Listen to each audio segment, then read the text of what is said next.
It was cold, it was snowy. Welcome to winter. Let's do the safety update.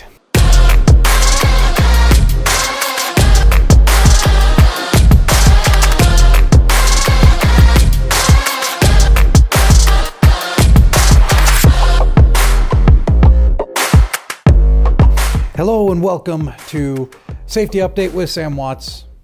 You know me.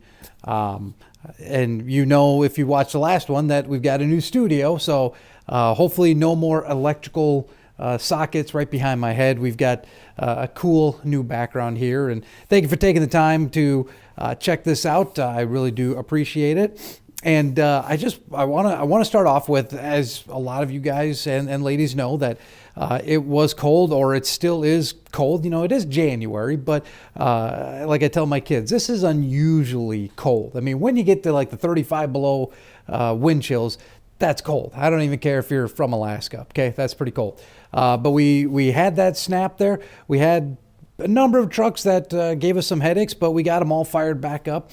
And we had quite the snowstorm. And it literally was kind of like the perfect storm. Not like the movie. We weren't, in a boat or whatever, but it really was a perfect storm, at least here in Illinois and other parts of the Midwest, because you had snow, and you had a ton of snow. And let me just say this too. I think parts of the Midwest got over a foot. I mean, it was a ton of snow. And we did not have any Meiborg trucks, or Silver Arrow trucks for that matter, go into the ditch. We had zero accidents when it came to the snow. And that is a huge thank you to you guys out there on the road. You did a fantastic job slowing down when you needed to, just flat out stopping when you needed to. You really did a very good job of reading the conditions and knowing what to do and when to do them.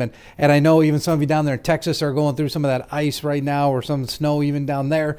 It's crazy because Texas has no clue what to do when it comes to snow. And I'm sure Oklahoma and Arkansas are probably the same way. So at least up here we know to salt the roads, but down there they don't. So just a huge thank you as the safety guy to you guys, to say thank you for staying out of the ditches. Thank you for not putting yourself or the equipment in bad situations. I was shocked when Monday morning rolled around and I didn't get a call all weekend about anybody crashing or even being involved in a wreck. Huge thank you to everyone out there. You guys did a fantastic job. Now, like I was saying though, with the perfect storm, we got the snow, and then we got the wind, and then it hit below freezing. And even today, as I'm making this video here, there are still a number of roads that are completely iced over, because once it gets to be so cold, the salt and the gravel and all that just doesn't work. Everything's packed down. It's just solid ice now. And so even a lot of the main roads are still covered in ice. And with that, you might have to slow down your truck. And I know a lot of you guys know what the adverse driving or adverse weather driving exemption is. And a lot of you have used it, and a lot of you have asked me how to use it. And so I thought I would take just a couple seconds, or a couple minutes, maybe it's probably minutes, and show you just exactly how to use that in the Motive app, because everyone has this option. You can all use it, and it's really good for conditions when you have to slow down because of weather. Now, you cannot use it when you're sitting in traffic in Chicago or any major metropolitan area, or you can't use it if you're running behind and you need a little bit more time, because this gives you 2 extra hours of drive time. You can only use it when you're in bad weather that causes you to slow down, or if there's some sort of natural disaster going on around you. If you get caught in a mudslide, you can actually use the weather exemption. So if you don't know how to use it, it's a very good tool. And so I just want to take a couple seconds here and show you exactly how to use it in Motive. So for that, we're going to jump over to the computer, and I'll walk you through exactly how to use the adverse driving weather exemption. Okay, so here we are. This is what your Motive looks like when you log in. This should be a pretty familiar screen to a lot of you. Well, in fact, everyone out there. So this is your home screen. I don't know who Wakas is, but let's just say that's your name up there. So in order to get to the weather exemption, you got to click on the blue button here, the logs button, and that will then take you over to this screen. Again, this should be a pretty common, familiar screen with you guys.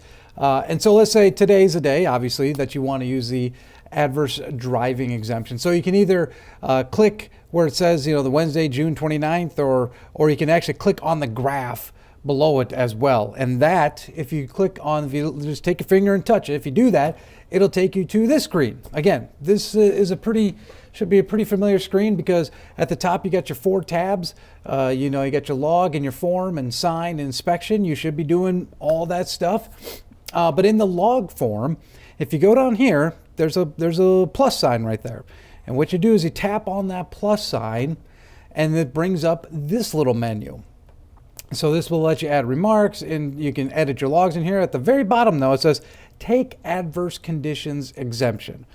So what you do is you just tap on that, and then that will bring you back to this screen, and you should see then this little title, I suppose, right here saying adverse conditions exemption applied.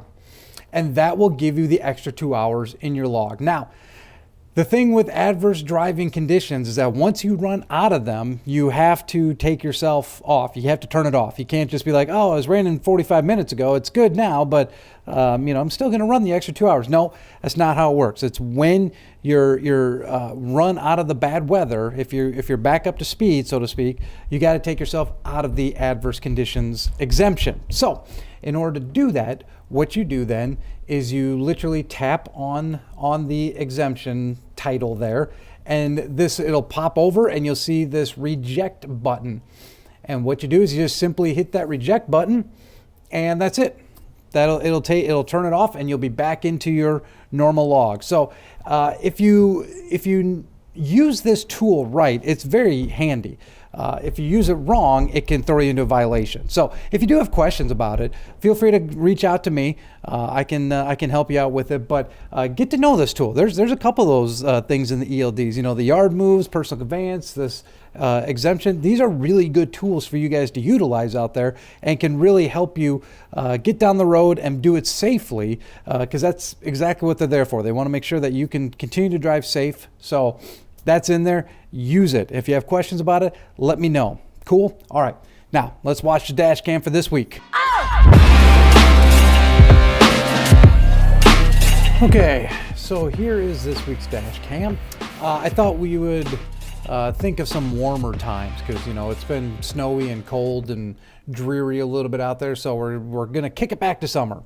And this is a video that you can, I want to say, quote, get away with doing in the summer, but you really can't in the winter, and honestly you can't in the summer either. But the summer is a little more forgiving when it comes to braking. But let's take a look at the dash cam here, and you'll kind of maybe see what I mean. So I'm on some country road here, and coming up to a stoplight, and it's red, and okay, and now we're finally stopped, kind of in the intersection there, not giving the other cars a ton of room to maneuver around.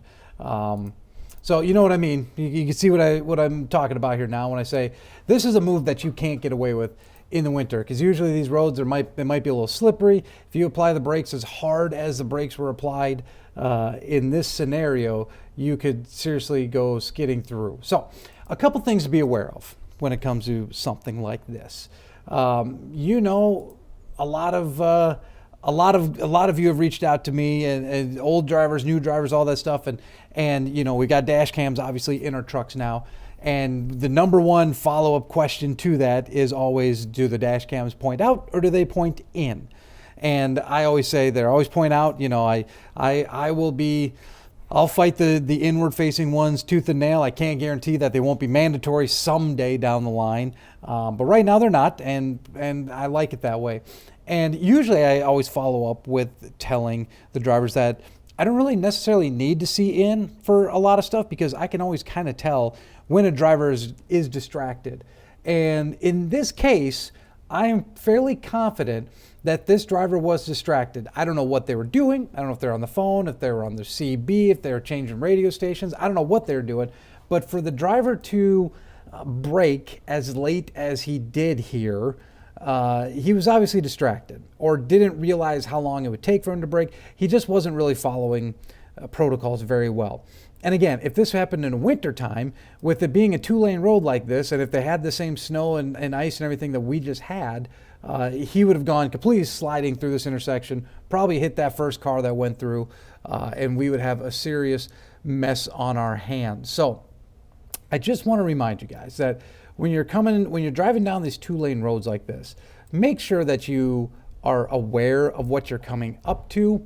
Make sure that you're not messing around with any sort of device, because as you can see here, the light is clearly red. I mean, it's not like this is one of the cases that just turned red and all of a sudden go, oh, son of a gun, and you slam on your brakes. No, this was red for a while. And one of the other dangers too, other than the fact of, almost hitting a car and then kind of being stuck in this intersection a little bit. One of the other dangers with this is in a video we saw not that long ago when we hit the brakes for a deer, and we saw the freight in the trailer slam up against the front of the trailer, causing damage to the trailer that we had to fix. So just make sure, I know some of you guys, you have your own styles, so to speak, of driving, and some of you guys, I've seen it, your braking is a little late and a little harsh, but just keep in mind, shippers, they're not the best at securing that freight in the back there. I know they said it's perfect, it's clear, good to go, but sometimes, man, when you slam on those brakes, that freight shifts, and all of a sudden, A, we could have a damaged trailer, or B, you could roll over a scale later on down your trip, and all of a sudden now your drive axles are 10,000 pounds over because all of your freight went to the nose of the trailer. So just keep that in mind. Again, don't be distracted. There's nothing that can distract you on the road that's worth taking your eyes and your attention away from what you're doing. So please don't be distracted out there on the road. And when you're coming up to a stoplight that's clearly red, make sure that you give yourself that amount of time to stop so that you don't have to slam on your brakes and jeopardize not only the equipment but the freight in the back, because that is a very real possibility for both of those, and I'd hate to see that. So anyways, make sure that you're giving yourself plenty of stopping distance, and make sure you're not having to slam on the brakes. That's just, I know that sounds common sense, but you'd be amazed at how many videos I get like this one where it's kind of that last second slam at the last second. I mean, I've got other ones where they're, going into the intersection. Again, I don't want the driver facing cameras. I can tell when a driver is distracted. In a case like this, I am 98% sure that they were distracted and they had to slam on the brakes at the last minute. So get rid of the distractions that are in your truck, and just make sure that you don't have to do this so we don't have any sort of freight claims or any sort of damaged equipment as well. So anyways, thank you for watching. I really do appreciate it. If you do have any questions, comments, concerns, whatever, my contact information is at the bottom. Feel free to reach out to me. And until we do this again next time, make sure that you drive safe.